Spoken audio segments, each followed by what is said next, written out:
Here's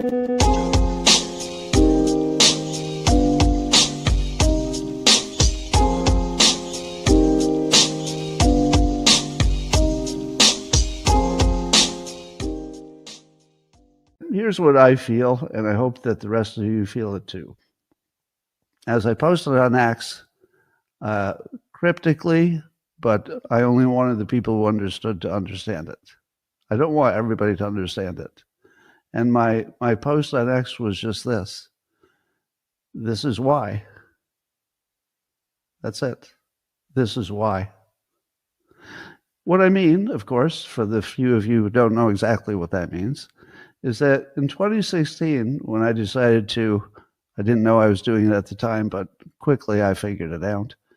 When I decided I would throw away my entire social life to back Trump, and when I eventually threw away my entire career, which even before I was canceled, my licensing business and book sales went to almost nothing because I was supporting Trump. I sacrificed everything. I sacrificed my social life. I sacrificed my career. I sacrificed my reputation. I may have sacrificed my health. And I did that because I believed it was worth it. Today's the day.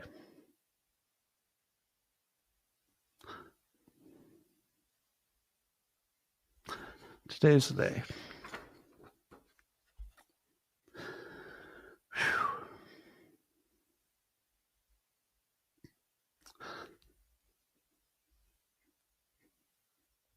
I'm really happy I lived long enough to see it. It was worth it. It was worth it. Not just for this, but it was worth it. It was worth it to be right. It's worth it to be right. What a good guy. Yeah, that was very touching, and he's not kidding. He sacrificed, I think, more than most people. I mean, I don't know if you realize that Dilbert was the #1 syndicated cartoon comic in the country, and he's been removed, period, from all papers. If people want to watch or see Gilbert, they need to go to his locals to actually get it. And I mean, he was making millions and millions every year, lost his marriage too. It could have contributed to his cancer. I don't know. Sure, it didn't help. That's for sure. Oh, I'm sure it did.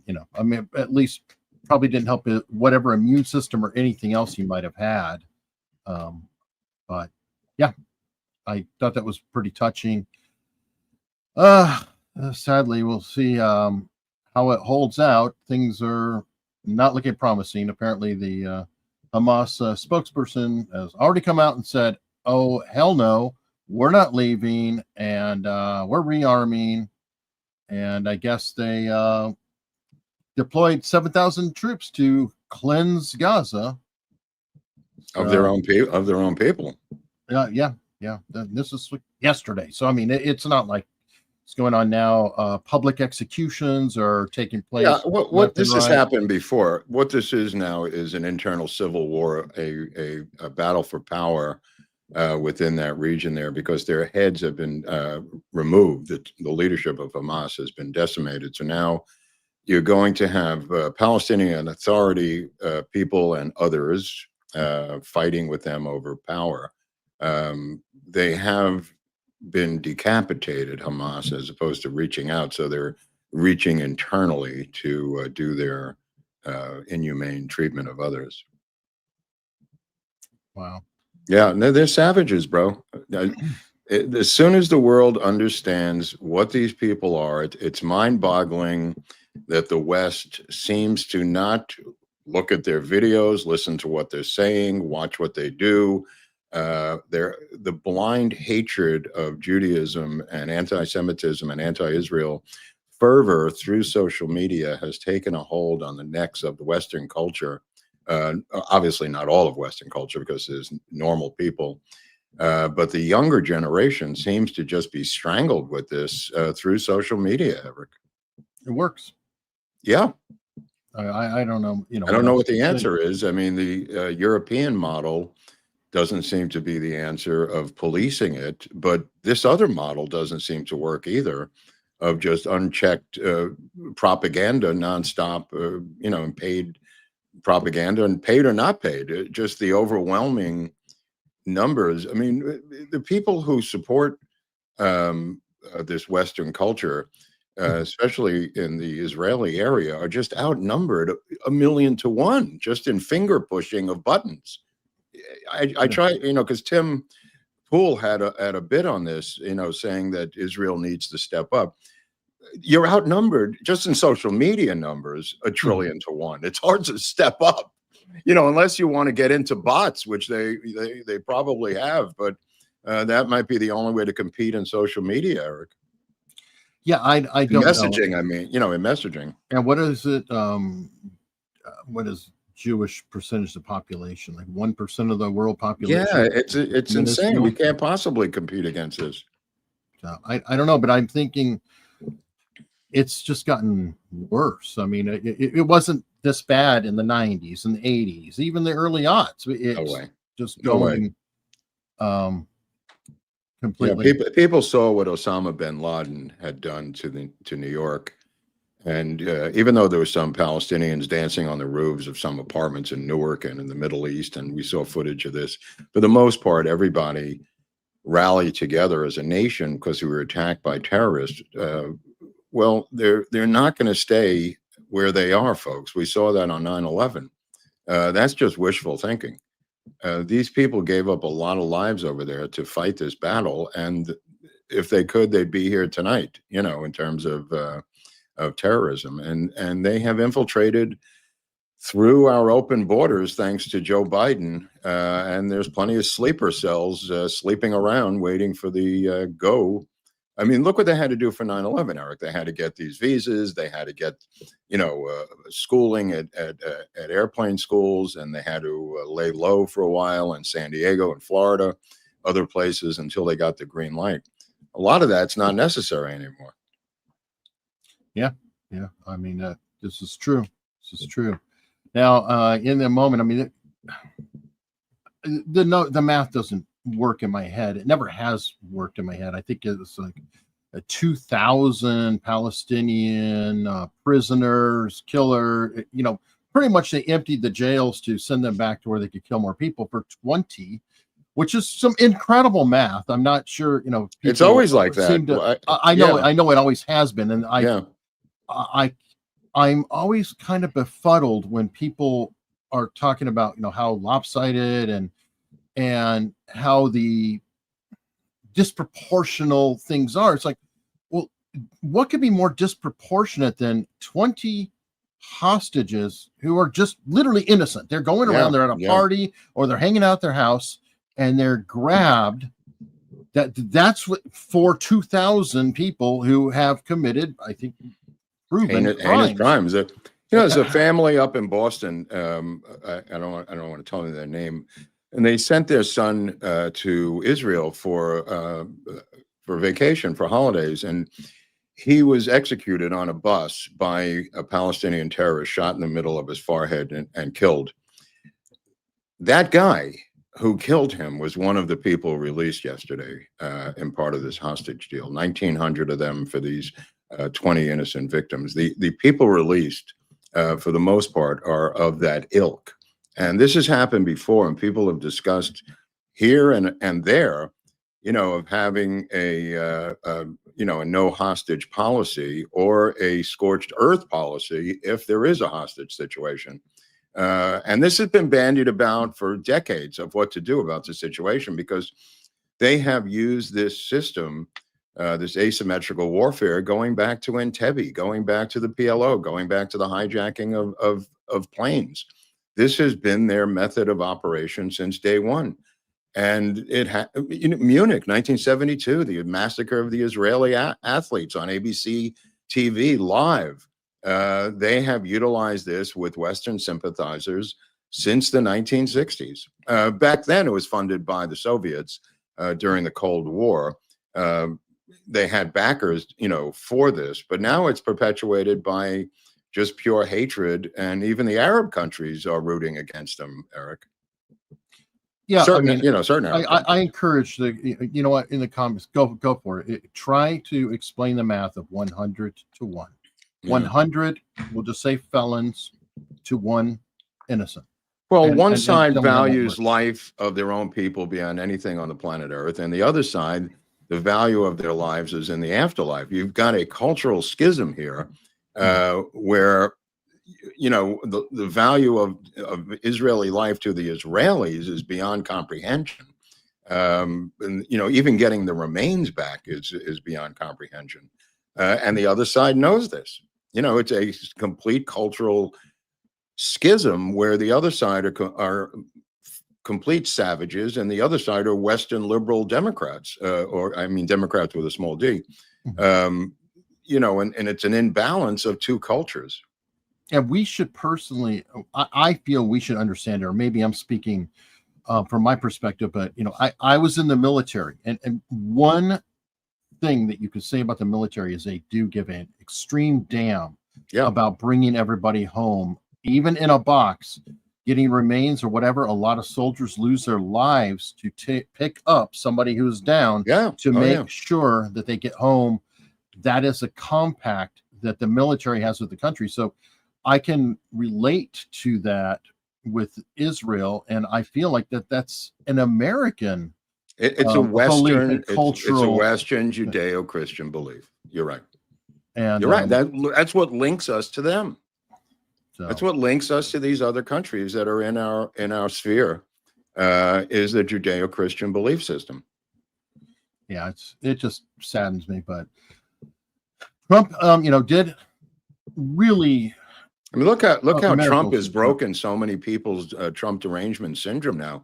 I was reading one article after another of people who, in various walks of life, admitted they had Trump derangement syndrome and are now complimenting and congratulating him for putting together this out-of-the-box peace deal that nobody saw coming, except for Tony Blinken, who claimed it was his peace deal, which was he was destroyed, I think, immediately by his own people and told to take down whatever he was posting, Tony Blinken. But the Clintons congratulating him, Chuck Schumer. I mean, you talk about. Did they actually say his name though? Because a lot of them, like Elizabeth Warren, Obama, I don't know. They were like, "Oh, so happy about the peace," but they kind of forget to say who did it. No, the ones I mentioned did, and even some celebrities have said that they had Trump derangement syndrome and it's been broken, because, as Bill Maher was saying. When physical things happen, it's not ideological anymore. It's not the used car salesman or dictator rhetoric or Trump exaggerating things. This is physical. This is real politic in the real world it is unspinnable for the most part, other than fringe elements. I'm sure comic Dave Smith and some of his loony woke right, as you call them. Will just wait it out until the next incident and continue the assault on one of the smallest minorities on the face of the earth, which are the Jews. I have maybe the best possible example of what you were saying. Okay. Out there, right here. This son of a bitch. This guy, keep in mind, the guy on the right, he hates Trump so much that he even said he didn't care if Hunter Biden had dead children. Oh, right. That's right. No. It would still be worth, hiding that laptop to make sure Trump didn't get elected. So that's how high his TDS level is. 100. He's at 100. Let's see what he said. Yeah. Trump got a deal done. And that's something I don't believe you believe would have happened under a President Harris.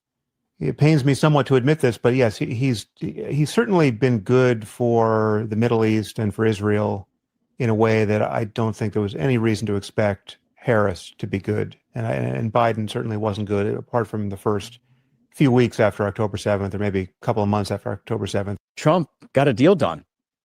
Yeah, no, he's right. I mean, Bill Maher was essentially saying the same thing. These are people who are not living in a fantasy world. They don't see everything through an ideological rose-colored lens. I mean, even Kamala Harris came out and congratulated Trump, from what I understand. The thinking outside the box is something they cannot do. When I say they, I mean the mainstream diplomatic corps, Democratic rhinos, whatever. They cannot get out of that box. And it's where Trump lives. He lives outside the box. I mean, he quietly put together with his team these Arab countries into a coalition, didn't brag about it, didn't go on TV and talk about it. It was all secret. He did it country by country, saying, what do you need to come on board for this deal? And then he went to both sides, and then he made the deal. They can't do that. For some reason, they are stuck in an old model. Let's put it that way.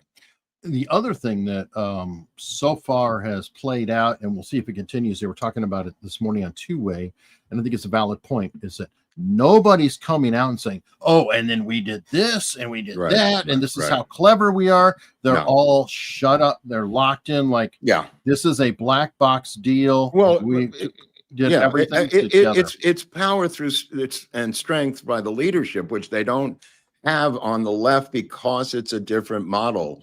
It's a model, and people like that model over there. It's a model to have leadership by committee, quietly, behind closed doors, with secret cabals that decide things. The other model, which is Trump's, is the old school model. This is a model of a strong leader, one man, and everyone, trickles down to everyone below. They hate that model because they have a different model of governing, and that's by committee. That's it takes a village. That's their model. It's two different worlds. True. Now here's Bill on that. I always say this: you cannot ever deny success. You just have to give your respect, even if it's not your thing. Don't have the humility to give it up for enormous success on any level. I agree. Trump, not my choice. Didn't vote for him, but somehow, a lot of people did. And he's. I can't deny the success. I can't either. Yeah. Well, luckily his wife's out of prison now, Bill Macy, because of her attempt to get their daughter into school. I don't know if you remember that. Crew. Yeah, she went to prison for that, and so he could keep working. He was as guilty as she was, but he is the breadwinner, so they conspired together to let her do the time. Yeah. We're a side story there with Bill Macy. I remember that. There was another clip that he went into here, which was pretty good too. And it's funny because Bill Maher's almost completely over. But I see what did he sign there? This is when I went to the White House. These are all the proud now. Horrible things he's called me over the years. He is super proud of it. Did you give him that and he signed it for you? Correct. Oh, that's fucking brilliant. I know. On whose part? It's my prized possession. What it's a not signature. On your part. That's one of the best signatures. Stupid, angry, dopey, dummy, trouble. What's that one? Terrible student, not considered smart, no mojo. Terrible nervous. Student? How did he know that? He doesn't know any of this. This is what's so amazing. That he, off the top of his head, could come up with 56 different. He's the Don Rickles of the presidency. Lowlife's dummy. Yep. Dummy is Don comedian, Rickles. not a smart guy. Better than Sominex, fired like a dog. Dumbass, not an intellectual. Better than terrible Sominex. show. He's Moron, right. Stupid guy, bad rating. Okay, now you're just gloating. That's now funny. you're it's that's hip. That's hip. Right. That's right. And it's also just like says something about the human mind or some human minds. Like I couldn't come up with this many names. Oh yes. If you could, Bill. You could try. If I had a day, if I had a day. And a thesaurus. And a thesaurus. Exactly. He forgets that Don Rickles did this for a living, and all four of them, if you count Don Rickles, Bill Macy, Donald Trump, and Bill Maher, are show business veterans. That's true. They're all show business veterans. He makes it seem like, this is beneath him, Bill Maher. How many stand-up comics have used all of those in his own profession? There's many times when he tries to put himself above the fray, so to speak.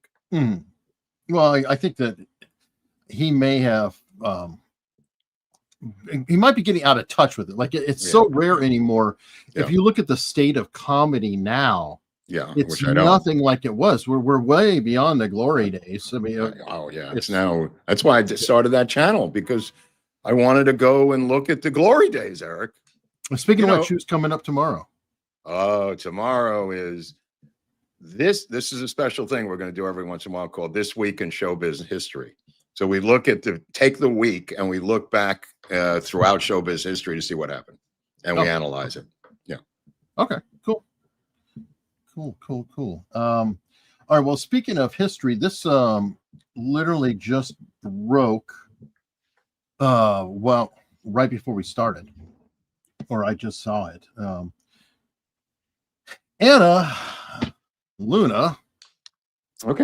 Anna Polina just received word from the Russian embassy that the ambassador from Russia to the United States will be hand delivering the government findings on who assassinated JFK to my office. Oh, okay. How big is that? 50-page document. Okay. Seems kind of thin, but anyway. Yeah. We will be uploading these documents as soon as we receive them, working with Jefferson Morley. Of course, a government agent. To ensure that the American people have direct access to them immediately. By giving them to somebody who used to work for the Washington Post, whose family, by the way, was entirely CIA. His aunt was CIA. Everyone in his family, not publicly, but some publicly, worked for the Central Intelligence Agency. Good to know. That's who she's handing off these top secret documents to. So we have yet another buffer between documents go to Luna, they then go to Morley, they then go to Mel Torme, the Velvet Fog, they then go to Manny Machado, the third baseman for the San Diego Padres, they then go to a guy who runs a bus station in Des Moines, and then eventually to me and Hunley. Yep. Works perfectly, doesn't it? Yeah, it's a good system. And this is all from Trump signing a document to release all the documents. This is what we get in response to the president of the United States signing a proclamation to release every single freaking document. Now, I will say that I did not see this coming. I saw her inserting herself, and I said, what the hell's going on here? I hope this doesn't happen. But I did not think of that you could have a congresswoman insert herself into this situation. Well, we were screaming bloody murder when it happened. I didn't expect it to happen. And we were screaming bloody murder. And those who want to know more about what's really going on, we did have Andrew Eiler on, not last Tuesday, but the Tuesday prior. And he broke down, and it's very important to check this out and share this information because he was one of the primary lawyers drafting the legislation, fighting with the Biden administration to get this all released. It's been hijacked from him. There was even a point where I think he had to put a cease and desist on some of these people who now have all the access. You have Oliver Stone writing letters saying, hey, what's up here? You have other people writing letters as well. Douglas Horn, I think, who actually, so two people who testified in front of Congress have both written letters saying, WTF, what is happening? And I don't know. It is not encouraging. Well, what is encouraging is we're going to meet everyone down in Dallas on the 21st, 22nd, 23rd of November, coming up almost a little bit over a month from now. We'll be discussing this and confronting them physically if they're there. At least I will. And we'll see if the people, whose side the people are on. The transparency or the step-by-step delineation of documents to various stakeholders.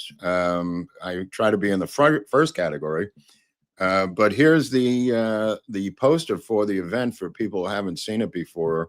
This is the Lancer conference in Dallas. I don't know what number Lancer this is, but it's quite a lineup of people, some of them with various views all over the map. So I'm not endorsing every single view that's on there.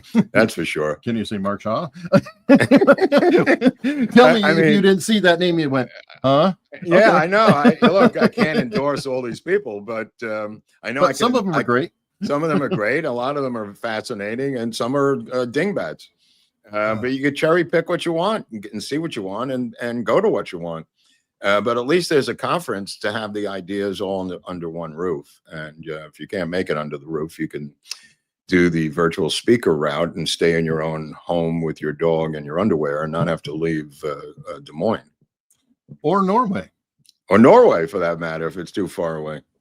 Absolutely. And by the way, the most important thing is when you do purchase whatever ticket you get, whatever kind, virtual, anything, doesn't matter, use the code Untold10, save yourself 10%, and it marks it that you were sent by us. It's very important. There's a QR code on the bottom right. It's that squiggly thing, as Mark calls it, with JFK behind it. Well, it's almost like a jigsaw puzzle, right? Because he is behind it. Well, kind of. Yeah. I just didn't feel like having a plain one. I was like, hey, I do something nice with him. Right. And right. I got you. Yeah, so I put that together. Never seen that before.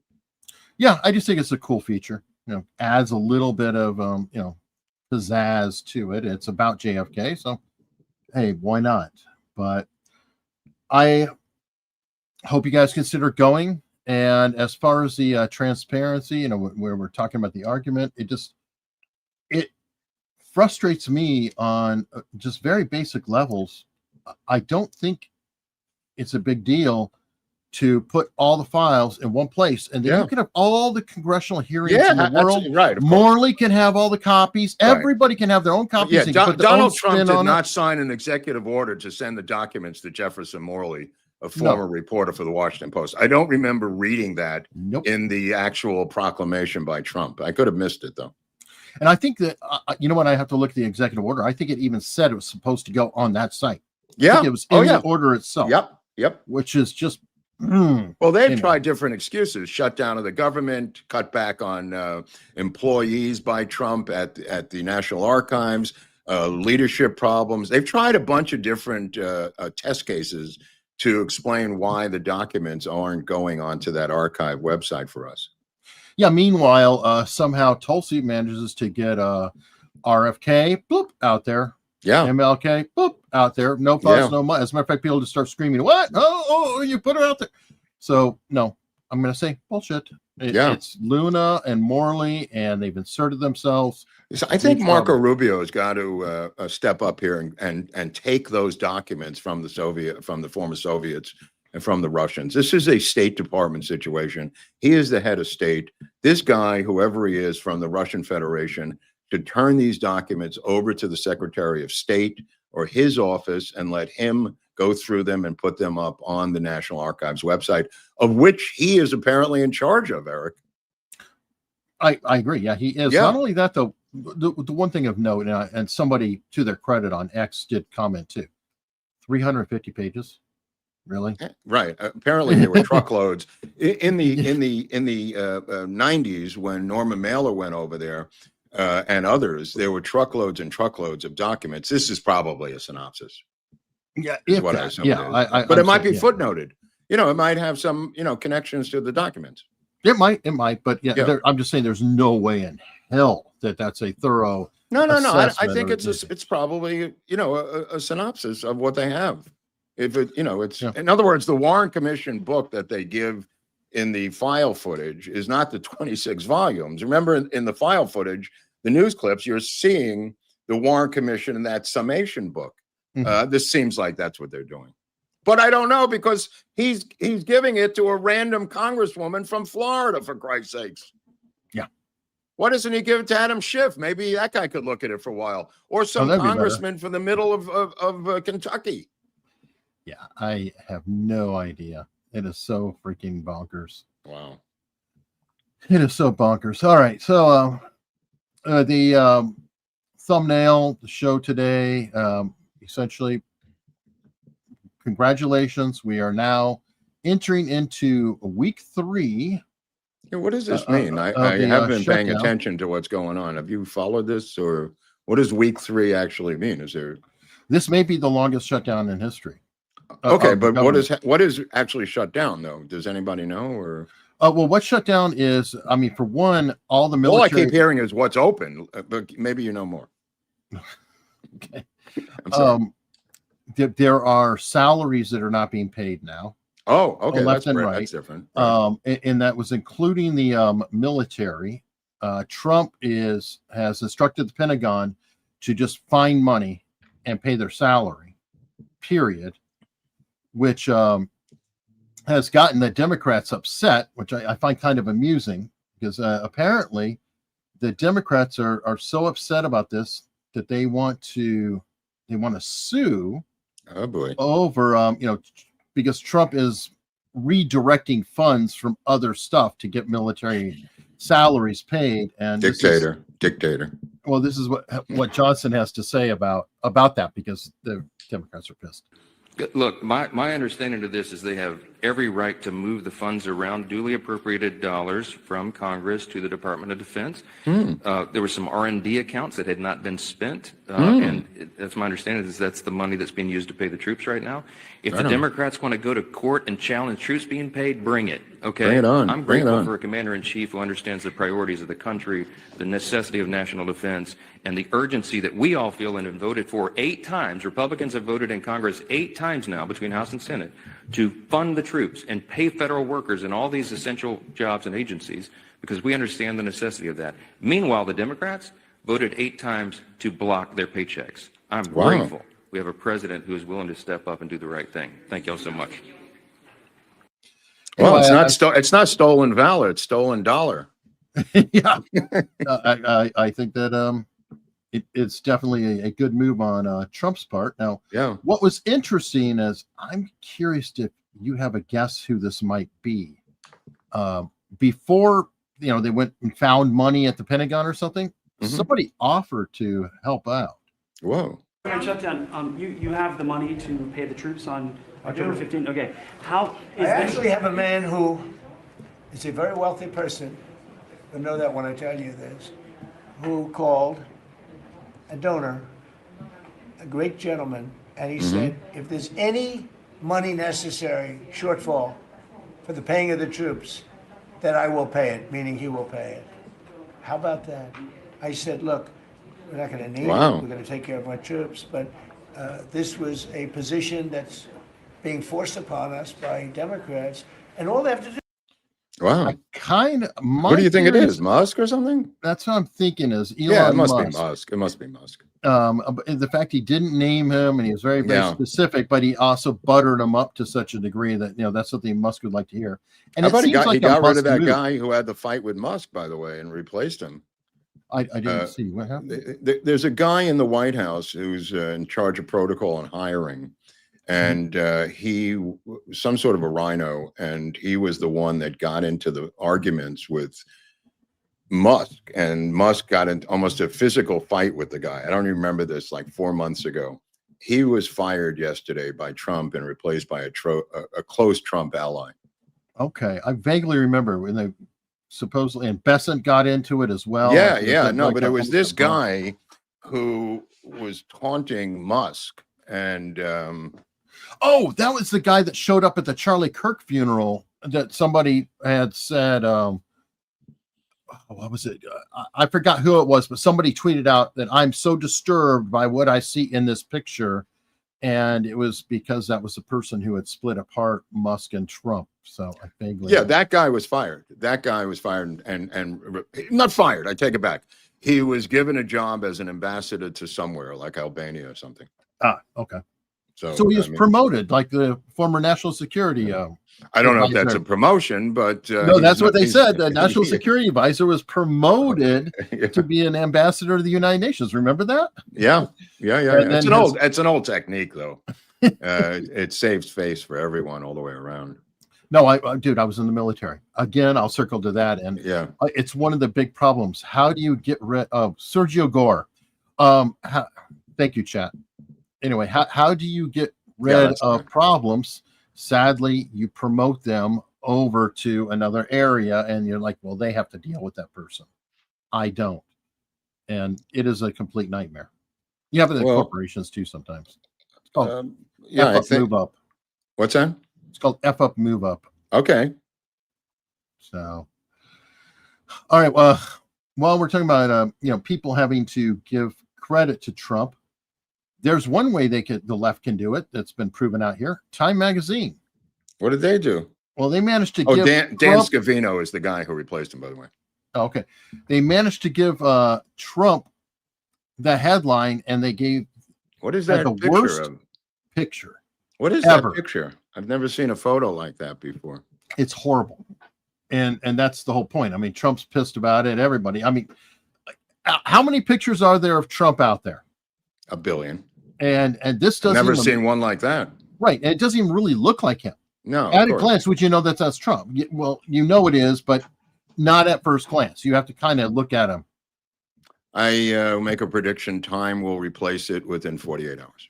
It's digital. It's easy to do, and they'll buckle. Well, but the physical copies are out there. That's it. Their distribution of physical copies is minimal. Their circulation is really small. It might be, but I'm just saying somebody there, in my opinion, did that shit deliberately to essentially humiliate him. But and he's pissed off about it. But while we're talking about the government shutdown, you remember Grady Judd? No. He's the sheriff out of Florida, the one who's talking about, yes. Like this is Coyote Ugly. Yeah. All right, well, here he's got an answer to the shutdown. I thought you might want to see this message. Hello, everyone. This is too good to pass up. So ICE was recruiting, right? Wanted to recruit my deputies and law enforcement. Well, they're recruiting for a job where you can't get paid. The federal government's shut down. But if you're an experienced law enforcement officer, we have a $20,000 recruiting bonus, and we have never shut down. Yeah, you're going to get a paycheck if you come work for us. We're hiring. See you soon. How much do you get? 20 grand? 20 grand bonus. Right. Well, maybe they spread it out over a couple of years. They were giving, how much was the Border Patrol bonus? Well, the ICE bonus was $50,000, and 50, and they were pushing for it in California or something. Right. Yeah, it's 50 G's. Now that's a bonus. I'll take 20. I'll take 50. I mean, they're all a bonus. You gotta spend the rest of your life in Polk County. Okay. Well, you know what? I guess the 20 hold on. How far will 20,000 in Polk County go versus 50,000 in California? Get back. Well, it depends what county you live in, because now the vote for Proposition 50 has expanded into yet another scandal, with the voter's guide being misprinted for the cost of $260 million. They have now sent out a mail-in ballot where you could see the no vote through a peephole in the external envelope. You have no idea what's going on here. They have a hole in the intentional hole within the mail-in ballot that lines up with the physical no vote. There's only one item on. Oops. Oh. Oops. Let me see if I can help. You're saying it'll help with the sorting for the circular file? They claim it's for blind people who work for them to see through the ballot, the envelope. Libs of TikTok. So there's nothing else on the ballot, right? That's the only No, it's thing. one item. It's only one item on the ballot. If you're a blind employee, you can count the votes for one thing. Okay, never mind the rest of it. You sorry bastards. Okay, so they now have to recall the guide. They're recalling the guide, which was tens of millions of dollars, which was misprinted. But the ballot itself has the hole in the envelope intentionally cut out where the no vote lines up exactly through the hole. So this was caught by Libs of TikTok. I don't know if I sent you a video of a guy showing and putting it into the envelope. The state of California has countered with a video showing that if you fold the ballot, which you would never think to do, to block the hole. No, I don't think it was on. I don't know if it was on there. It might have been a DM I sent you from Twitter. I found it, but it hit the paywall. I'm sorry. I'm sorry. But the Libs of TikTok one, I thought was on Twitter. No. Well, I'll look for that. Okay. Because I sent you take a look at your DMs, because I sent you one from Twitter. This California has countered by sending out a video in response. The front page of the LA Times, which you were trying to access there, said this is a massive conspiracy by the right, saying that there is a hole in the ballot. That's a separate story. That's their response. The LA Times response is this is a conspiracy. The Libs of TikTok video, which started it, shows clearly that it's not a conspiracy, and you could play it right now. Vote is cast right here.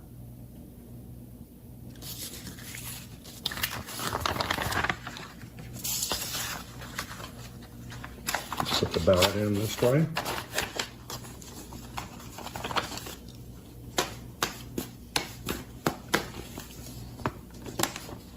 And there it is. There's your no vote, Eric. That's how they roll. Now, what is Trump? I sent this to, both Grinnell and to Stephen Miller. I DM'd them. What do you do about this? They've now sent out millions and millions of ballots. This is a state ballot, so that's a problem. But it's a congressional redistricting. Again, this is what I keep saying. I don't care about dog catcher in the state of California. I think where Trump can intercede is federal related election matters. That's what I keep saying, and there seems to be no action. They're going to steal this thing by doing. Harmeet Dillon would be a better choice. It's a civil rights matter. I don't know. I went to Stephen Miller and I. Well, I hate to say Bondi, but honestly, though, because this is a fraudulent thing. Could be construed like that. So the point of the matter election integrity is could be in fraud. Could be. They're already denying this on the front page of the LA Times, saying this is a conspiracy, which is what that article is about. I don't care about that article. What I care about is that all of these ballots have been mailed out now, and this game is on, and they're playing for keeps. Wow. Yeah. This is how they roll. Who saw that coming? Well, I mean, the word brazen keeps coming to mind. Yes. With, the left, the Democrats, whatever, or if they could throw out, because already these have been mailed back. Don't you understand? They could throw out 500,000 of these already. They've already started to be returned, Eric, with the little hole with the no vote into the circular file. Now, what do? What do these smart ass so-called Republicans do now? In real time. They seem to be frozen all the time in real time. They can't seem to get paralyzed by real events domestically regarding elections. Yeah. It would be hard to enforce. The only thing I would do is, immediately they should be in courts. Yeah. And that would block and just say, sorry, no mail-in votes count, period. Okay, that would be the only way to. That's a big move. That's a big move. It is, but when you have a corrupt problem, you can't determine what is an effective mail-in ballot. So I would think that you would have to shut down all mail-in ballots on that issue. You're talking about the complete elimination of Republican representation in the largest state in the country. Over 40 million people will not have a Republican representative of their government. And that is, again, the largest amount of Republicans of any state in the country is California. There's 40 million people who live here. They will have zero representation in the state of California if this deal goes through. And that is why I think that when I say that the action I think that has to take place is not too draconian. You have to say no mail-in ballots should be. There's nothing too draconian to me. This is. To me, this is scorched earth. But again, I'm pointing out from the ground why it's important to cover California politics. No, I agree. I mean, especially when all bad things like the weather come from you. Well, actually, we get hurricanes. Well, it blows that way. Too, yeah. But a lot of garbage definitely blows west to east. Now, what happened in the rain with Alec Baldwin? Is he just a bad driver? Okay. This is an interesting interesting little case here because Alec, is there a cover-up already? I'm curious because I did see an article that Alec, that the cops were saying, yep, Alec, the truck took an illegal right turn, blah blah blah. And that is Alec's, story. Hold on. Let's hear from Alec. I want to go in the order of this. I do have step by step, Eric. Step by step. I have Sleepy Alec here talking. I don't know what happened. I just want to post a quick message. I got all this Instagram inquiries about my car thing this morning. I was in a car accident. He really has some under eye issues, doesn't he? He really does. I'm fine. My brother Stephen was out visiting me on Long Island, and we spent the weekend out there for the film festival. I do want to take an opportunity to congratulate everybody on the staff of the film festival, David Nugent and Film Festival. I want to thank them. I'm leaving out a significant number of names. But this morning I was in this car accident. Guy cut me off in a truck, big garbage truck. I mean, a garbage truck the size of a whale. A whale. I've never seen a garbage truck. It must have been something commercial for like taking away garbage material from construction or something. It was the biggest garbage truck I've ever ever made. seen any. Anyway, I won't go into the C-14. details. I won't bore you, but to avoid hitting him, I hit a tree. I hit a big fat tree. Everything's fat with this guy. My wife's car. Yeah.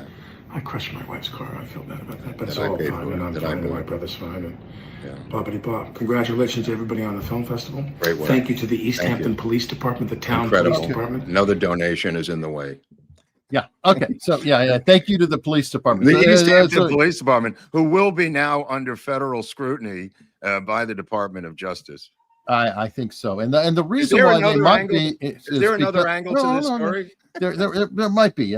Let's just say there's some footage Okay. from the front of Explain this footage, Eric, before the you truck show it. itself. Okay. The footage is from the front. It's a camera in the truck. Apparently, a lot of commercial trucks have cameras now. So as it's driving, it's just filming, and so you can see what is going on. This is from the Before truck you driver start, view. I want people at home to keep their eyes pinned on the right portion of the frame as the video continues. Look to the right section of the frame. You will see the truck moving slowly on a country road after it makes a right-hand turn, completely legal, and you'll see what the driver. We'll talk to her. Go ahead. Just obtained exclusive dash cam video showing the moment actor Alec Baldwin crashed his SUV on Now, this is a standard thing. You're exiting. There's a road going back and forth. The truck. the east end of New York's Long Island. It's right the video here. is from the Now it's going to make a right turn. It's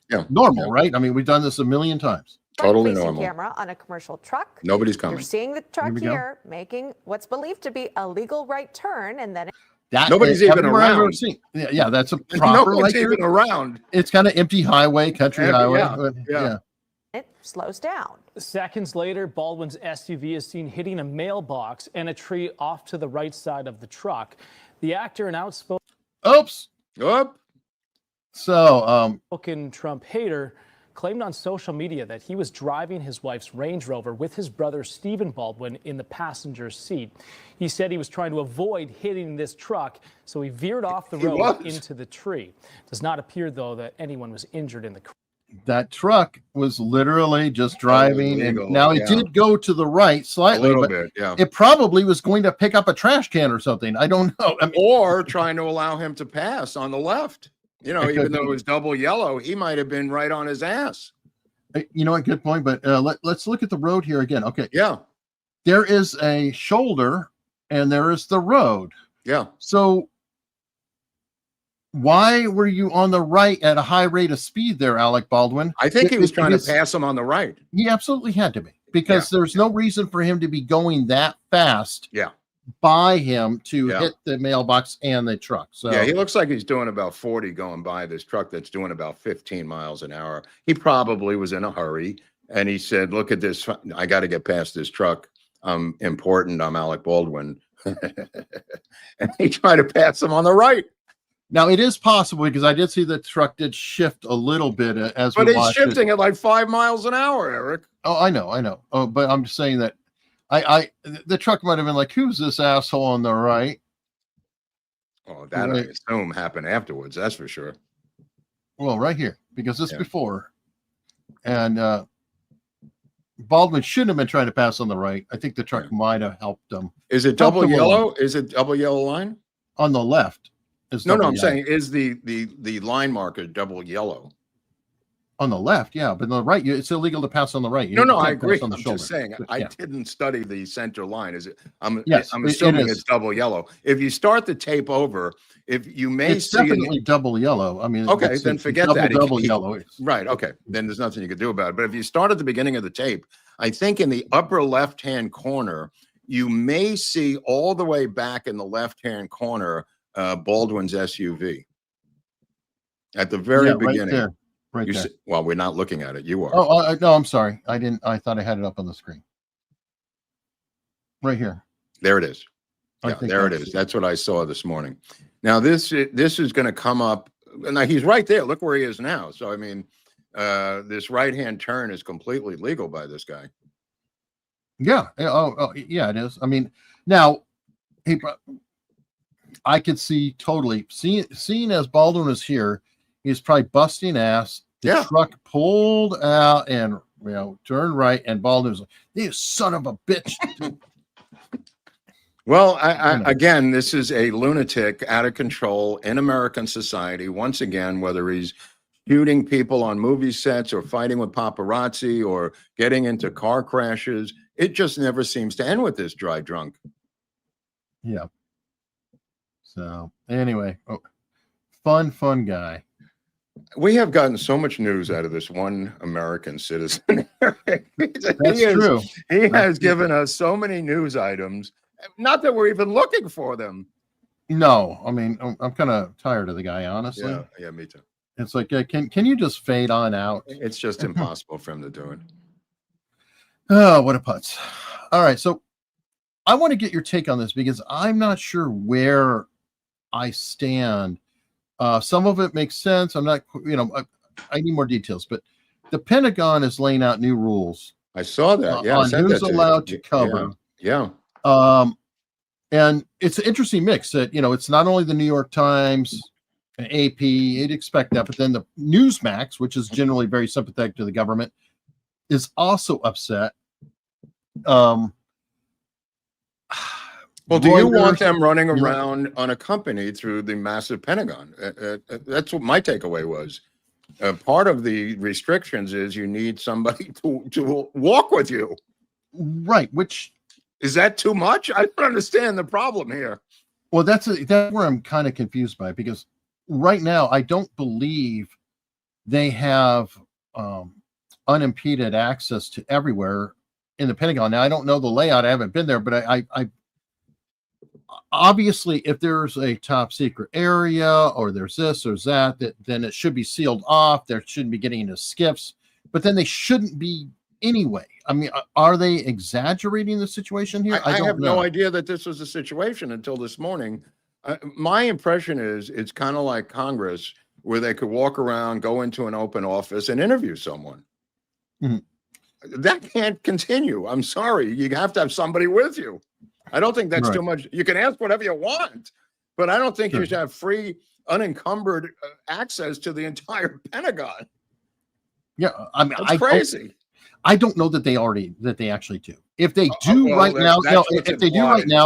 if they do right now, then yeah, I don't mind that at all. There's top secret things. You can walk into a conference room and all of a sudden you see war plans on the wall. Yeah, that could be a big problem. But again, even if you went to a private corporation, you don't get to walk around throughout Facebook on your own. True. I'm sorry. Yes. I don't know why Newsmax is in on this, but that's not even the story. It's really about the fact that the Pentagon is saying this is, not a way they want to operate. Yeah. Well, if that's the way it's going now, then yeah, you're right. Shut it down. Cool.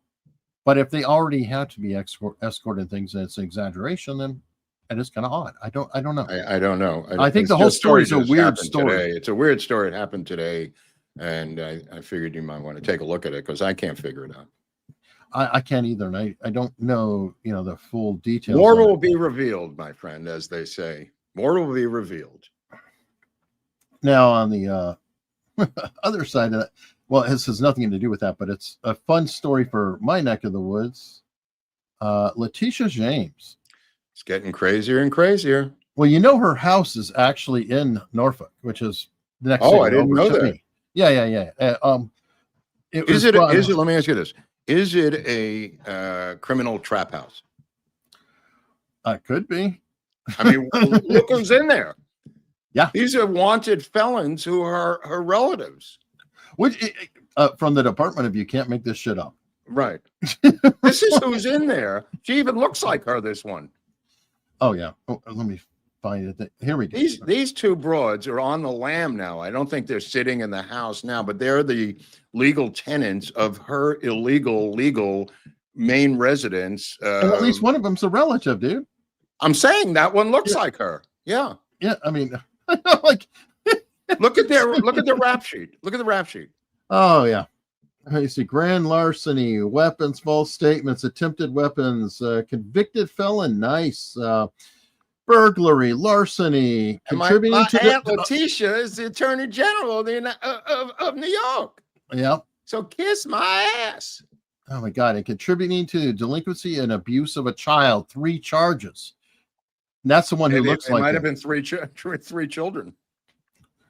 It could be, but obviously stellar examples of well, I'm saying, is this a halfway house? My gut tells me it's a halfway house. She's running a side business here.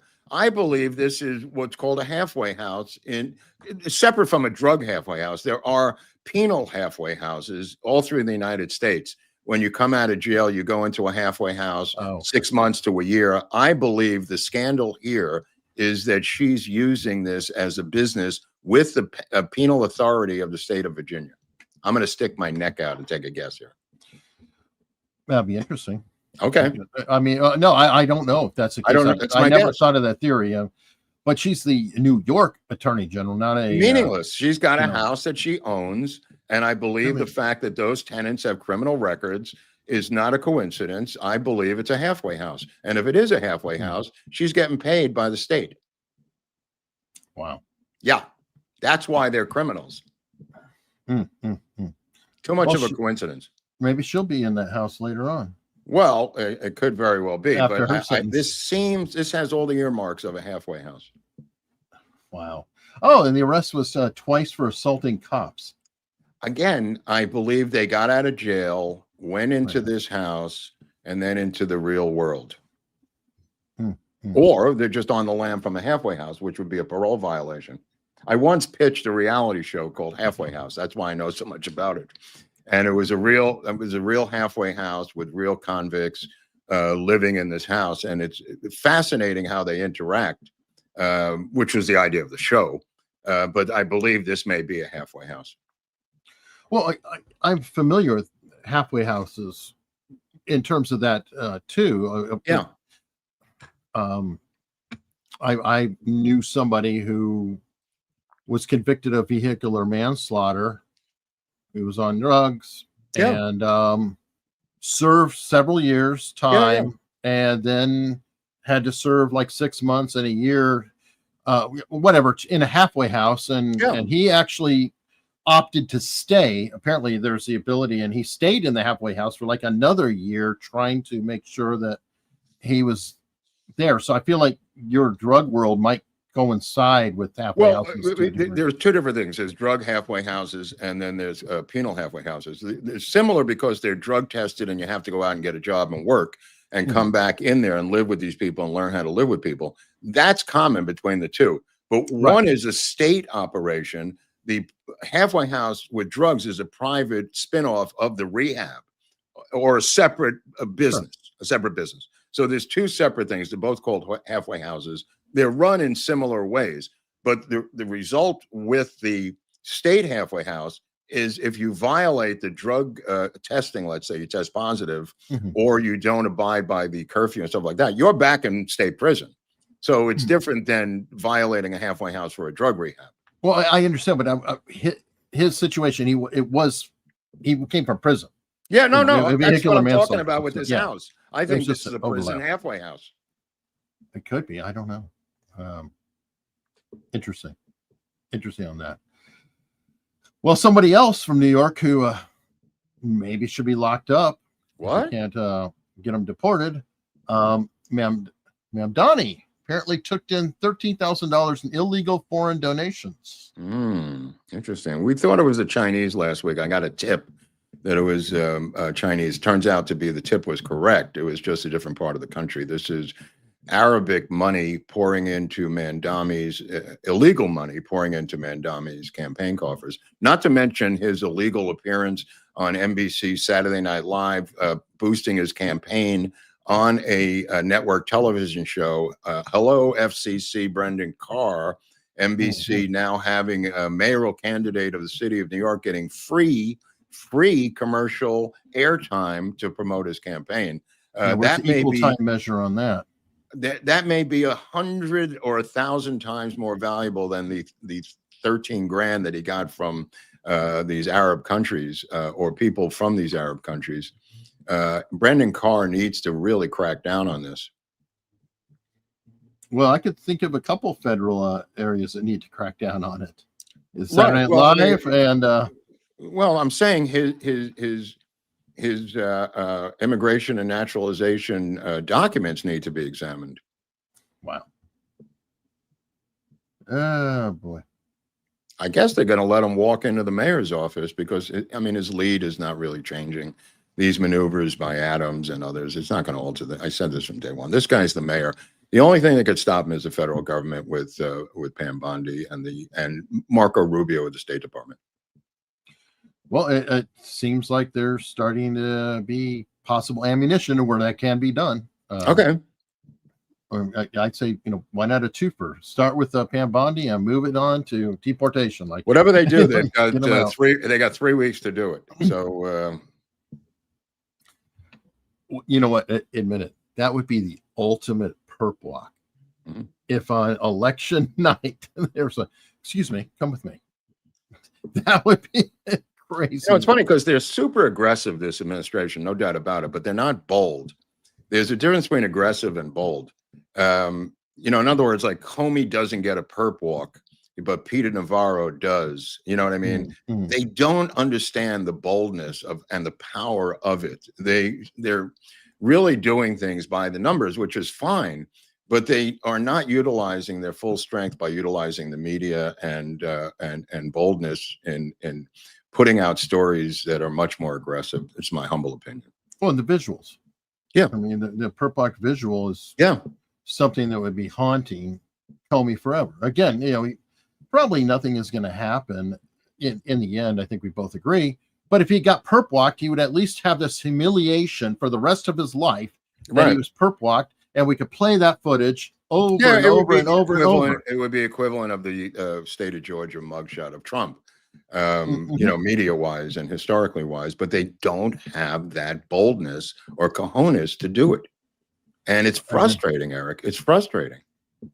Yeah, I agree. Now, I will say, using the mugshot example, kudos to Trump for literally kind of like fake news. Yeah. He robbed that asset from them, actually made it a portrait and placed it everywhere. So he took 100% of the effectiveness away from them.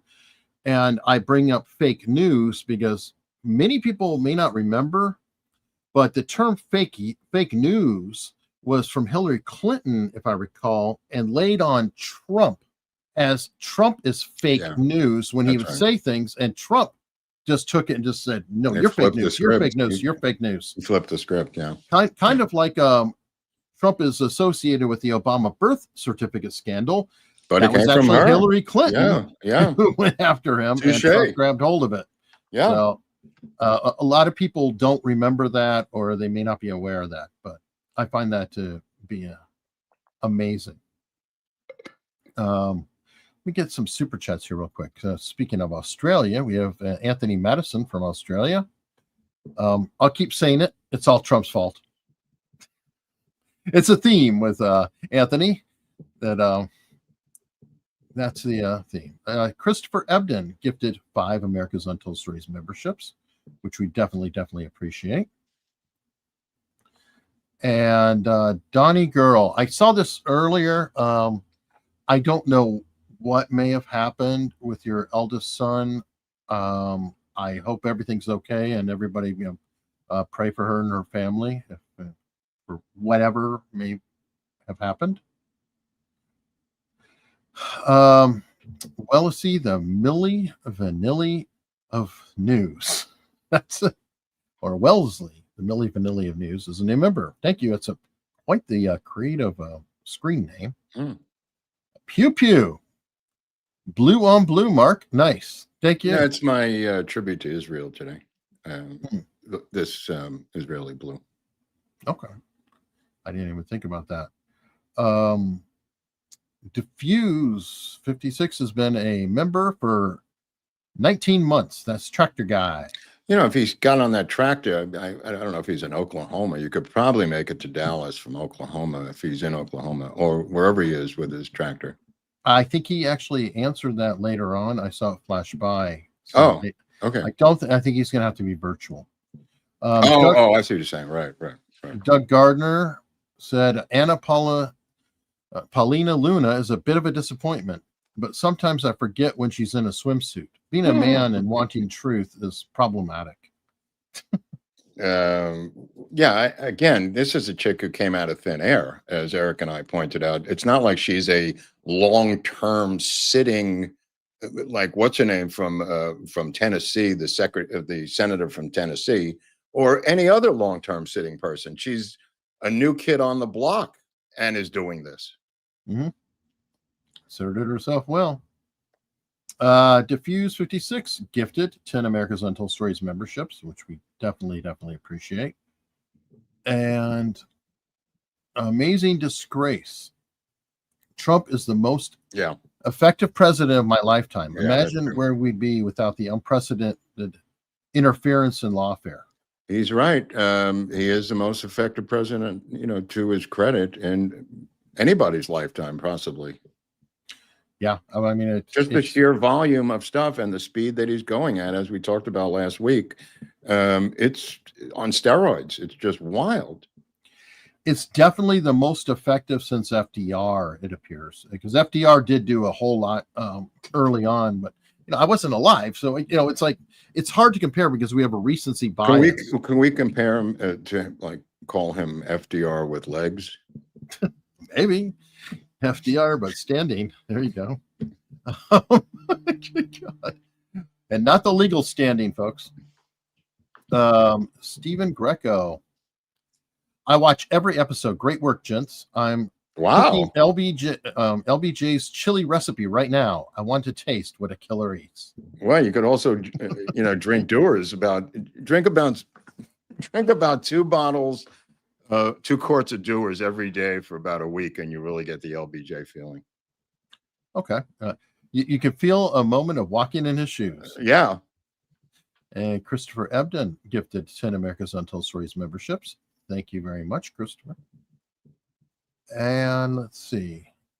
I was looking for that diffuse one, but we'll come back to this in a... Didn't he say where he was from one time? I think Oklahoma. Why am I thinking Oklahoma? I don't know. I just got that image. But I've got Oklahoma on my mind because I've been researching that so hard. So I'm the worst to ask about that. Well, Tulsa Kings also, Eric, don't forget the show that we like to watch with Sylvester Stallone. And also, I got to go to Tulsa for the Bob Dylan Museum. Why it's in Tulsa, I don't know, but I have to go to Tulsa at some point, apparently. I don't know how far it is from Dallas, but Dallas is a lot closer to Oklahoma than I realized. That's why I mentioned it. Yeah. Oh, no, it's a neighboring state. Yeah. Right. Well, if you talk about El Paso, that's something different than Texas is so damn huge that. Well, they have a lot in common because of oil money, and there's a lot of cultural overlap. There always has been. Oh, yeah. Ask them. Don't ask me. That's just my take on it. True.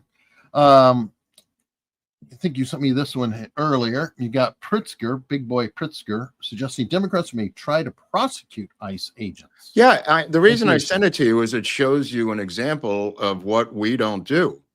They are super aggressive, and we are not. We've been talking about this, me and you, for months and months and months, and here this guy flips the script and threatens to arrest them because they don't have the cojones to arrest him. Take him down, make him lawyer up, and if he wins, he wins. If he loses, he loses. Just say he's blocking federal, felons from getting arrested, and he's putting up roadblocks, and he's interfering with federal prosecutions. Whatever you want to do, it's definitely doable. Whether you'd win it, maybe in a suburban Illinois area.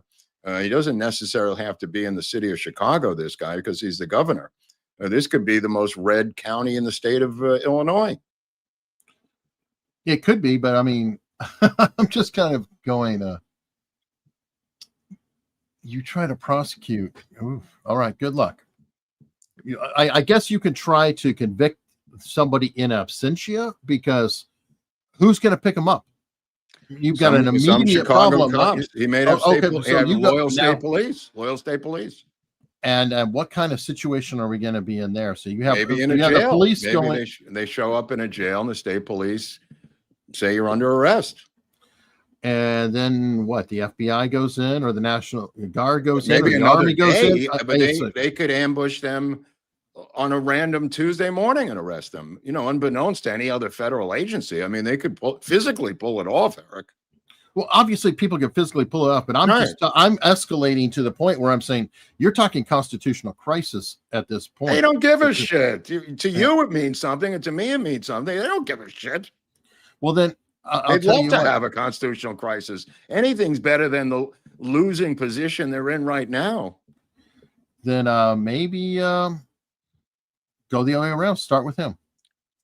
Well, which is where we started a month ago, saying arrest this fat fuck. I don't know. We'll see what happens. He's obviously another. And Newsom are filling a power vacuum that is being left by the federal government, whose threats are going unheeded. So they feel that they can call their bluff. Is basically what's going on. Well, Pritzker's just mimicking Newsom, trying to be Newsom. He's running for 2028. He's an inflated Newsom. He's Newsom in the Thanksgiving Day parade. He could play Newsom in the parade. Yeah, he and Newsom and Chris Christie had a love child, right? Yeah, and Christie's out there denouncing Trump too. By the way, he's never stopped. Right. That's just normal. Yeah. I don't know I don't even know how this guy has a job. Where does he work? This fat fuck. He doesn't. I mean, other than the Thanksgiving Macy's Day Parade, other than that, where does he work? Maybe he's a consultant or something. Maybe he and Pritzker can get together and. Boy, that's a big room. That's a big room. Hey, that would be the truly big tent. Yeah, party, imagine those two guys at a free buffet. Holy shit, that would be a rough room. Oh my God! All right, I don't know if you saw this, but remember Cody Bomber? I don't. The guy who burned down. Oh, right. What happened? He got sentenced today. To what? What did he do?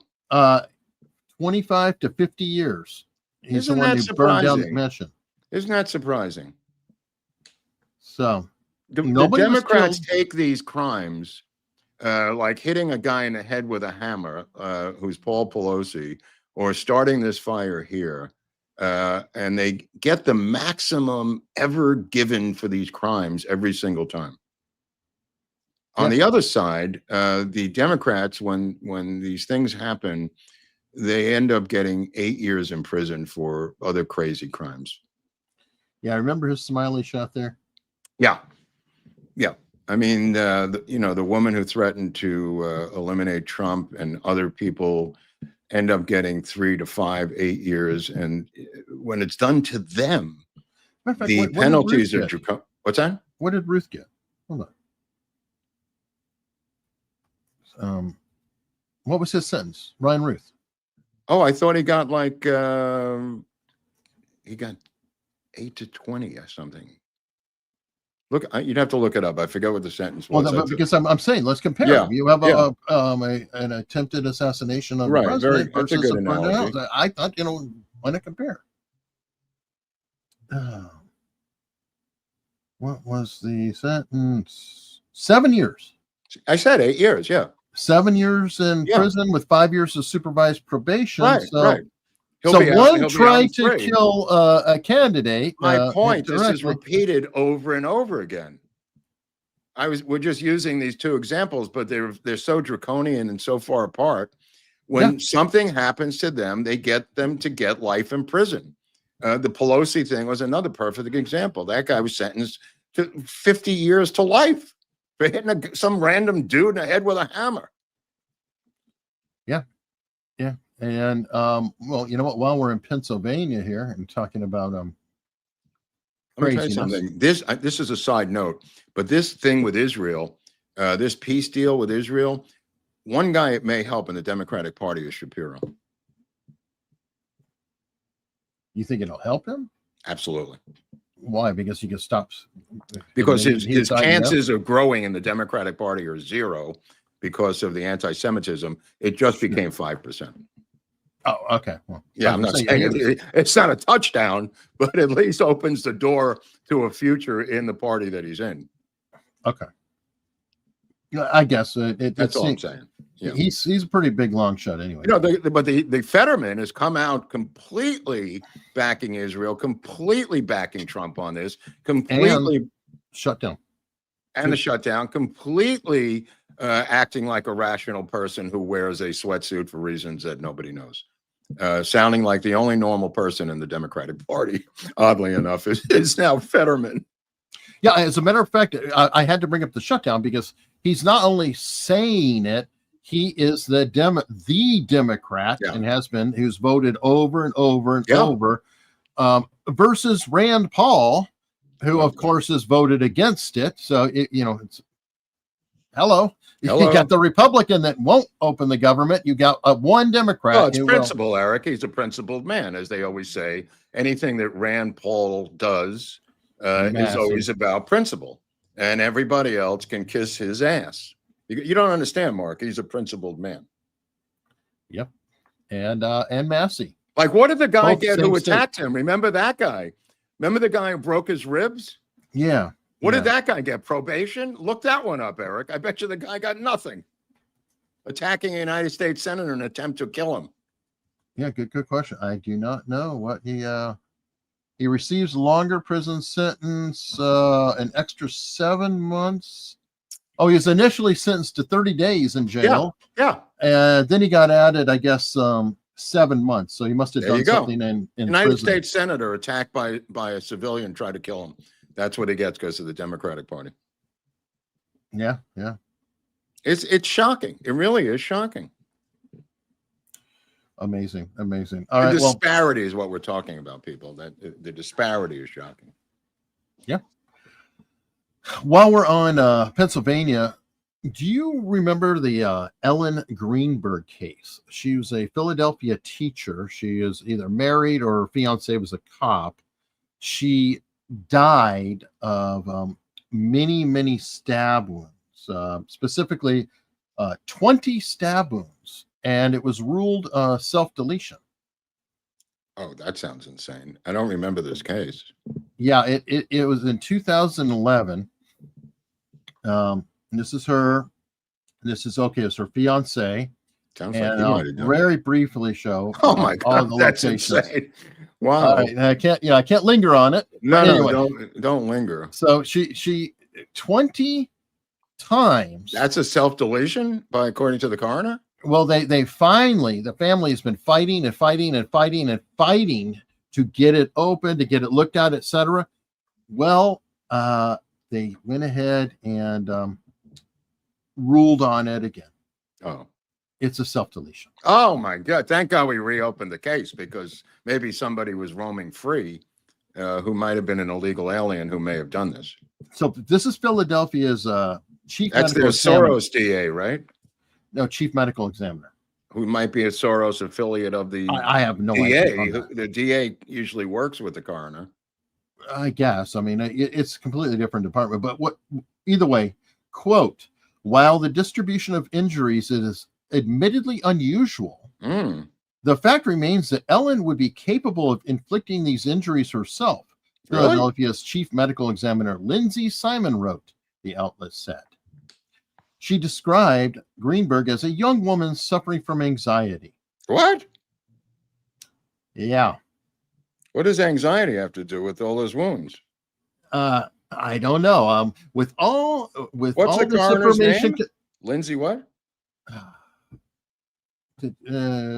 Simon. Lindsay Simon? Yes, Lindsay Simon. And it's S-A-Y on Lindsay. Anyway, continuing. With all this information considered, it is the opinion of the undersigned that the manner of Ellen Greenberg's death is best classified as self-deletion, Simon wrote on Friday. All opinions stated in this report are expressed with a reasonable degree of medical certainty. A reasonable degree of medical certainty. What, did she attack herself from behind? That's exactly. I mean, the family has twice sued the city and the medical examiner for allegedly botching the investigation. I'd say good chance. Yes, I think that seems like a very good case. But I knew about this from way back, and I've always been fascinated. How in the hell can somebody self-delete with 21 stab wounds in every direction? Or 20. So anyway. Wow. That's something that's going to appear on one of these Law and Order procedurals, by the way. Oh, it's already it's appeared. Well, they've got done 48 hours. You know, of course. No. I mean, like the drama ones. You know, where it's sure. Yeah, not the documentary type. It's going to be woven into like a special victims unit story. I'm sure it already has. Probably. I mean, especially. I mean, Law and Order.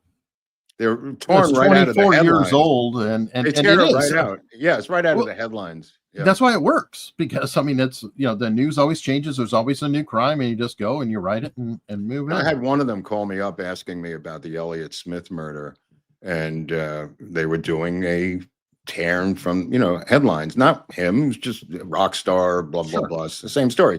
And she wanted to know if I can help her by giving her all my notes and everything else. And I said, how much am I going to make off of this? She said, well, nothing. And I said, well, why would I do it? She says, to help people in TV. I said, well, you're getting guild minimum, I presume. That's $15,000 a week. Can you give me $5,000 for that week? And she was appalled. And I was half kidding, of course. How dare you?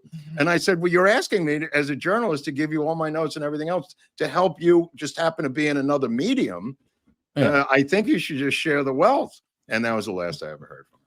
Yeah, I mean, at least that, or our camera on time, screen time. There's got to be something they give you. There was nothing. I'm sorry, there was nothing. I'm sorry. Yeah. Thanks for stopping by. You have nothing for her either. I was very nice. I said, no, I prefer not to help you. And she said, I've never had that happen before. I said, well, you could chalk it up for the first time. First time for everything, right? First time for everything, lady. All right. Well, here's the first time I've ever seen this. Illegal migrant trucker with no name given on the driver's license. Yeah, this is an older story, but apparently the story of this particular trucker has been around for a month or so, but New York gave out licenses to illegal aliens, and they were all provided with no name because they were mass given out under this Cuomo law that Cuomo signed to give illegal aliens driver's licenses in the state of New York. And he was one of them. And that's why his name is not on there. It is so mind blowing. I mean, it just, you think it's gone a little bit too far? That's one of those no words. I mean, I know. Like, I don't have no words. Flabbergasted would be what comes to mind. Keep in mind, this is not a non-commercial guy driving a Volkswagen Rabbit. He's driving a tractor trailer commercially. Yeah. No, I mean, he had to present that license to the trucking company, and they went, okay, go ahead, get that rig. Go ahead, take it to Nebraska. Let's go. Yeah. Yeah. Again, it's just I would have an issue if it was a standard, of course, normal driver's license. Yeah.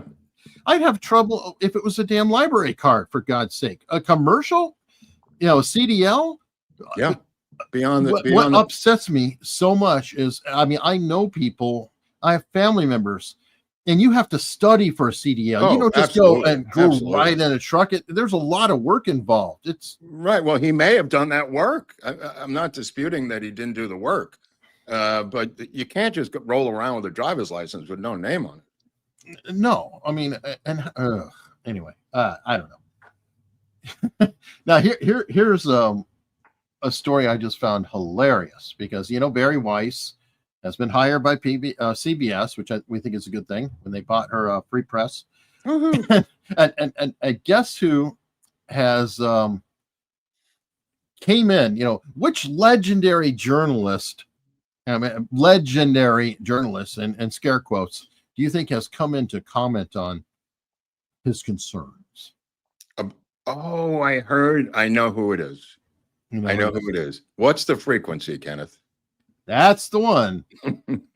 Dan Rather, of all people, Dan Rather is questioning. This is National Guard, run out of CBS News. What is it? What directions? Forward and to the left or whatever. Dan Rather, that guy. Oh yeah, the guy who lied about the Zapruder film. Yeah, the Zapruder after having film. seen it, coming out of the office and saying that Kennedy's head goes down to his lap because he was shot in the head from behind. After actually seeing the footage, came out. He was the first man on TV to come out and comment, which made his bones. That's how he became Dan Rather. Yep. But then driven around crazily, I believe, in the 80s by some cat, and I want to say Chicago, who kept demanding from him repeatedly, "What's the frequency, Kenneth?" My memory may be a little bit became an off. REM song. Yeah. Right. Am I correct about this? People in the Yes, chat? yes. No, that is him. That is him. Okay. Yeah, yeah. That one actually, I think, did happen. Right. I'm just saying, what was that? It was completely insane. That story. I there was like a podcast or something I heard on it a while back, and I don't even know what happened with it and what happened to the guy who drove him around. I forgot all of it. I thought it might have been a cab driver because how else would he be in a car with some stranger? It might have been a cab driver. It could have been. Yeah. It could have been. You're right. Anyway, I'm just look. I'm so excited about this Barry Weiss news. I could drop a log. I mean, this is so huge of a story. Plus, I can't wait to see her interview with Woody Allen for an hour and a half, which she did like a couple of days ago. Still on her free press. Right. Well, she's still doing free press stuff, or there's still free press stuff done. Yeah. With like Coleman Hughes, who I think is a pretty impressive individual. Does good work. He's not really a right wing guy. I think he's probably slightly left. He's kind of like Halperin-ish in a. So I'd say centrist, moderate type, but he does good work. He was very good with comic Dave Smith. Yeah, I hadn't heard from Hughes in a long time, and then he appeared to do battle with Israeli historical expert comic Dave Smith. And it wasn't really a battle; it was more of a slaughter. It might be from what I've again, seen. You're up against a comedian. I mean, Yeah, well, and I think that they're going to debate Don Rickles over Soviet foreign policy next week. I think.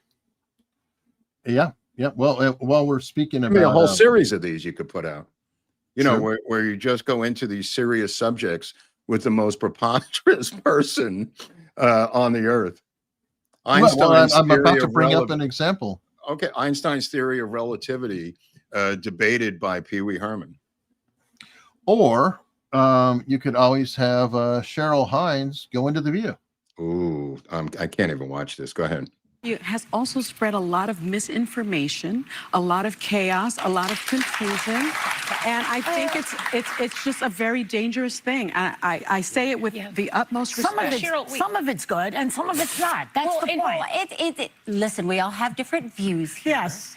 And when you say, misinformation, disinformation, we could go back to COVID when he's connecting circumcision to autism. May I finish? Please.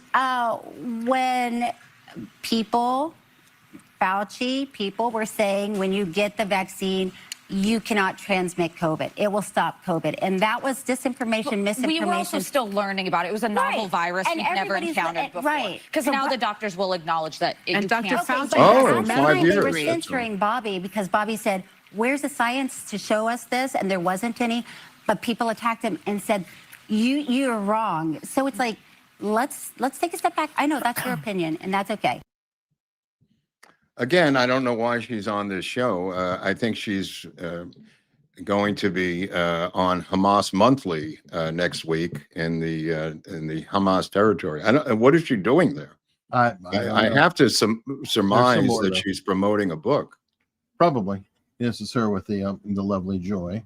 When you say that they are pro-vaccine, it seems as though Bobby and Trump are casting doubt on the efficacy of the vaccine, which makes Americans very nervous. So that's the problem that we're having. Okay, I understand. I understand that. And it's interesting because I don't know if you saw 60 Minutes just did a piece about the vaccine injury compensation program. Yeah. Right on. So people that have had vaccine injuries can be compensated if they can prove it, and they have paid out $5.4 billion for vaccine injuries. So my question is, now can what? we do better? Do we? Is that all vaccines or just the COVID vaccine? It's all vaccines. It's all vaccines. As far as I know. As far as I know. Okay. But so It's not. the It's COVID question vaccine. is, She's wrong, fat face. yes to vaccines. Yes, they are important, and they are an important part of our health care. Can we do better? Can we make them safer? Can we make them, can we listen to parents who say, my child got the vaccine and changed, and stopped hitting markers, stopped developing the way they were developing? Can we listen to people when they say that instead of saying, you're crazy? I agree with that. She did very well there. That was very nice of her with this gaggle of geese. Yeah, her presentation was It was very sweet. She's really a doll. I mean, I could see why she was worried about being married to him, because she knew that she would be ostracized, like what's his name, the comic strip writer, Dilbert. She has had similar situations with her career and social life here, and this is just a video example of her doing it in public. True, and people are saying that she has a new book out. That's what I figured. And she was on Megyn Kelly yesterday, so she's making the rounds. Yeah, so she's going to have to, if you want to, you want to do this, you're going to have to take in this incoming fire. I think she handled them pretty damn well, though. Yeah, I mean it's 5-on-1. I mean, it's kind of like an abstract situation, completely unfair. And again, I say, Brendan Carr, how does this continue to happen? You're dealing with a political show. This is not the match game or Jeopardy. This is a political show and should be judged by the FCC as a political news show. Yeah, the fortunate thing is 5 lightweights in terms of intelligence. She was able to navigate it pretty well. Again, I could only go back to our own episode with Jim Garrison on The Tonight Show, and how the FCC awarded Jim Garrison equal time because he was maligned by Johnny Carson, NBC, and the entire event. He sued for equal time, and he got it. Use that as a model. All right, well, to finish out the View, and this is not Cheryl Hines now. This is Alyssa Farah Griffin, who actually, who is that? She worked for Trump back in the day. Okay. And is one of the people he hired that turned on him later to do a book and everything else. And, now is the prime Trump hater on The View. You see, that's the funny thing is The View always picks a quote Republican, but they managed to find like a rhino, Anna Navarro's never Trumper. Yeah. Right. Cindy McCain. Actually, Cindy McCain has become too conservative for them and is probably aligning more with Trump now. Now. Not Cindy, Megyn. Sorry, Cindy McCain absolutely is anti-Trump and all that. Okay. But anyway, she had made a promise in 2024, last December, that she would wear a MAGA hat the entire show if he did something praiseworthy, like bring home the hostages. Oh. And well, here she is today. Now what? Not just America's allies are watching, but America's adversaries are watching that moment, and the world was watching this. I guess she forgot the hat. Oh, she didn't put on the hat? No. What about standards and practices? Can they make her put on the hat? Is there a way to use AI, Eric, to have the hat on her? Oh, that would be funny. Like blow it up. Thank you. You see, what would be cool is if the network themselves actually absolutely superimpose it on her head. Have a producer to make it fair and balanced in the spirit of Americanism. Yeah, that would work for me. That would work for me too. Yeah. And like a giant hat too, like not you like just that big sombrero style, don't you? Oh, I love what they've done with Hakeem Jeffries on that. What is he, by the way? What is his nationality? I don't well, I Hakeem mean, sounds kind of Middle Eastern, but right. Is he like a Barack Obama? Well, he's out of New York. That's Right. all I know, but I don't know what his nationality. I mean, is that his given name from birth, Hakeem? That's a good question because even Kareem Abdul-Jabbar was Lou Alcindor when he grew up in Brooklyn. Right. And went to Powers Memorial. But Hakeem Jeffries, I don't know. I mean, is this a popular name now among children in Brooklyn? Hakeem? I do not know. I'm waiting for the chat to tell me where he is from or his family, his ethnicity. I don't know. Because well, we'll circle back. We'll circle back on that one. Yeah. I'm not seeing anything. I just want to acknowledge the passing of Diane Keaton, which we'll cover tomorrow on What's Up with Lord Buckley, a little bit about Diane Keaton. Extreme case of bulimia for years and years and years. She acknowledged it. She said she was an addict, a food addict. She couldn't have been more forthcoming with her addiction and food issues. Eating, one of the craziest eating disorders of all time. That I've ever read about, but her work, I think she was like 9 Woody Allen movies, 3 Godfathers, Looking for Mr. Goodbar, one of the greatest actresses in American history. And I just wanted to acknowledge the passing of Diane Keaton today, because it is a loss to the American theater and the American movie industry, and one of the greatest, sweetest women to ever work on the silver screen. Right. No, I'm glad you brought it up. And okay, I'm finding he traces back to Cape Verde through his great grandmother, Manuel Gomez, and so he is Spanish. Black. He identifies Black Spanish. Black. Yeah, I guess that's okay. Because I was wondering why the sombrero. I just thought he was the sombrero is because he's it's a play on. They're wanting to put in for medical benefits back where illegals could get medical benefits. Right. You said that last week, but now with the Gomez connection, I think there may be more to it. It could be, but Gomez, Eric. Yeah. Gomez. I can't say that name enough. Gomez, sombrero. I mean, considering that she was his great grandmother or grandfather. Okay. Sorry. That's like a speck. It's like maybe 5%. I had no idea there's a Gomez. I mean, does Barack Obama have Mexican immigrant family members too?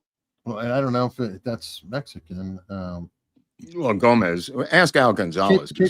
Well, it's Gomez with an S, not Z. Well, they probably changed it. So. That's Gomes. No, you know what? That's Portuguese. That's Gomes. What's that? Explain that that's Portuguese. Okay, maybe it's from Rhode Island. I have no idea, but his younger brother is Hassan Kwame Jeffries. Wow, they must have converted as a family. Maybe, assuming that they're Muslim. But I'm surprised that Sean Stone has not changed his name to Hakeem Stone or Muhammad. Or Muhammad Stone. Yeah, that would be a good one. Muhammad Stone. His father could be Oliver Stone's son, Muhammad Stone. I think that would be impressive. Well, I'm reluctant to watch this documentary on RFK. It seems to be all over the map, comparing his father to him, and there's some portions about the assassination, but the bulk of it is not. And you have to become a member of Angel Studios. To watch it. It includes a membership that I have to buy for the year. I mean, it's such a convoluted window to get to this documentary, and the leading expert on the assassination of his father is Lisa Peace, who wrote a book that probably the craziest RFK assassination book. What she did was she borrowed from all the other books that were out there, not unlike Roger Stone does. But in her book, she's got the shooters or shooter on top of a steam table shooting down at RFK, despite no one seeing someone standing on top of a steam table, as I recall, shooting RFK from behind. And that's when I put the book down, because I just couldn't. This is deep into the book. You know, I'm reading the book. I'd have to look at it again, because when it came out, I read the book and I went, knew this. She got it from this. She got this from here. She got this from here. Then all of a sudden, 3/4 of the way into the book, the shooter is standing on top of a steam table shooting down into RFK. And I went, I can't go on anymore. I'm sorry. Did you reread it a couple times to make sure you're reading? Oh yeah, no, I looked at it all different ways. I just started laughing, and I realized that's how she got the book deal. I was just like, you know, it's 150 people in a room and a guy standing on top of a steam table, but nobody sees him. Wow. All right, Justin Wright. I believe the Trump admin is following Teddy Roosevelt. Speak quietly, but carry a big stick. Well, speaking quietly is not, it could never be assigned to Donald Trump, so that's out the window, bro. But thanks for the bread. True. Yeah, there's Pamela. Happy hey, Tuesday. Pamela. Thank you. Thank you. This guy's not speaking quietly. That's true. Speak loudly and carry a big stick.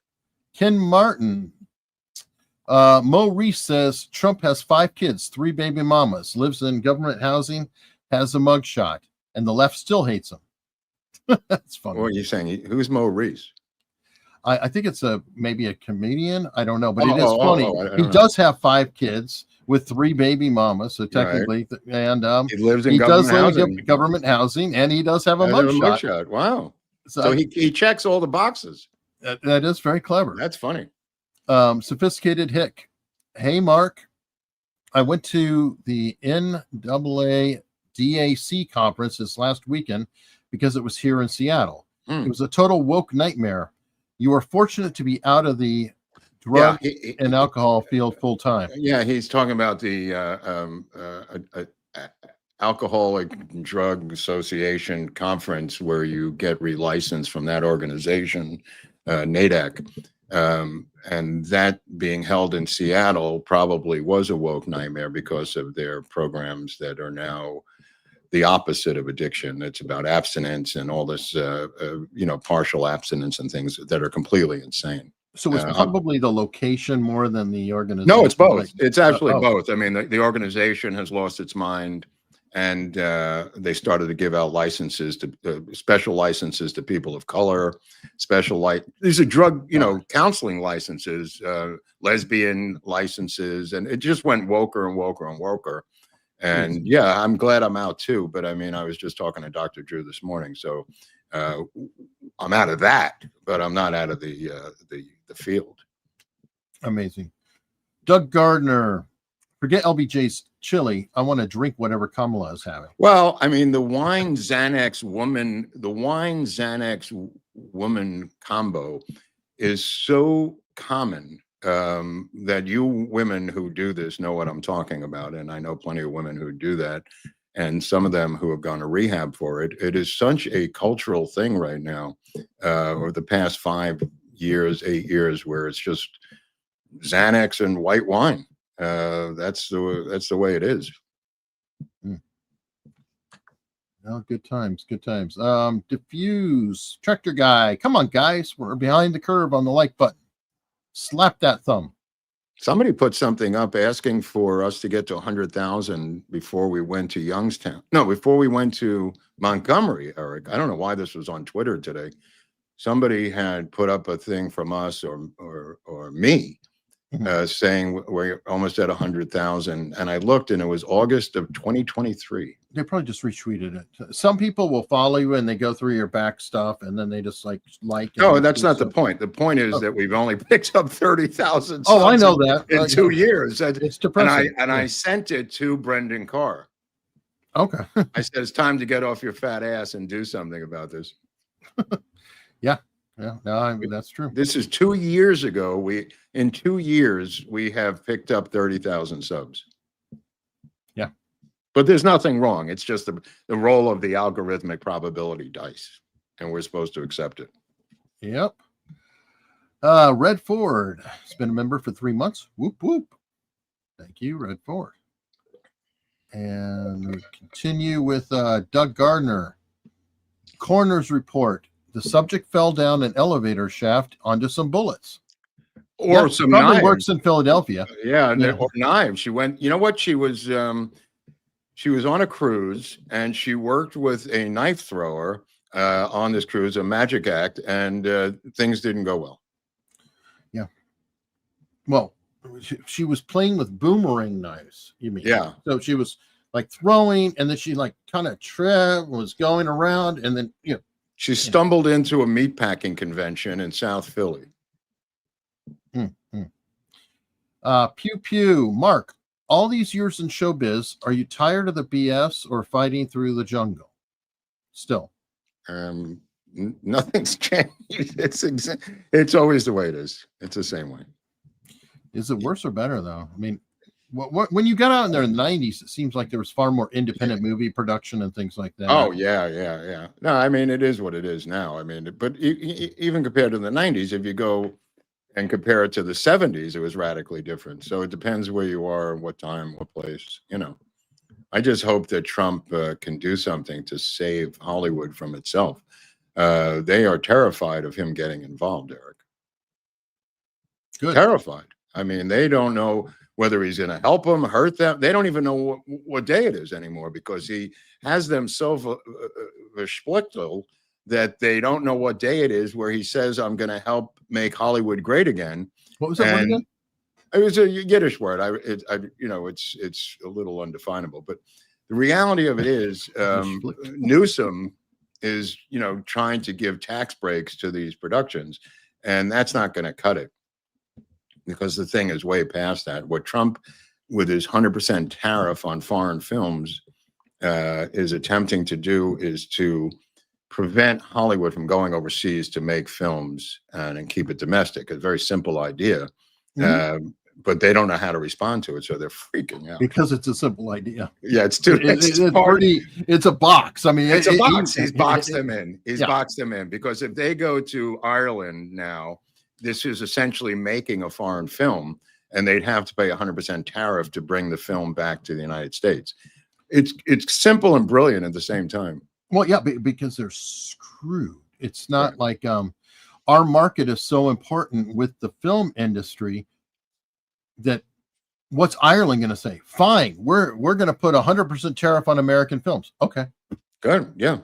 Who cares? And that's the problem, and that's why Hollywood's so screwed. It's not like they can say, "Hey, you're going to put soybean farmers out of business here because of your maneuver." No. There's no luxury, right? Yeah. Right. It's a luxury product, but it employs thousands and thousands of Americans that he is trying to keep them. And not only that, the tax money that comes out of this stuff. Well, that's the funny part of it is that it helps the downline people. The grips, the lighting people. If it brings the work here, they've got jobs. The people who are upset about this are the fat, dumb, happy people that travel wherever they want to go, and they get paid no matter what, and they get a bigger cut of it because it's cheaper to make. So, well, isn't it the same as the situation where they started to build they started to build, Tokyo and Japan, our car industry fled and went there. Isn't it the similar situation? Well, it is, but I'm trying to point out the ultimate hypocrisy here, that you have all of these, actors crying about it and producers and stuff, that they want to, be so leftist and so much for the man, for the common guy, the poor worker, screw those corporate, but they're the worst monsters in the world. They just flee at the drop of a hat.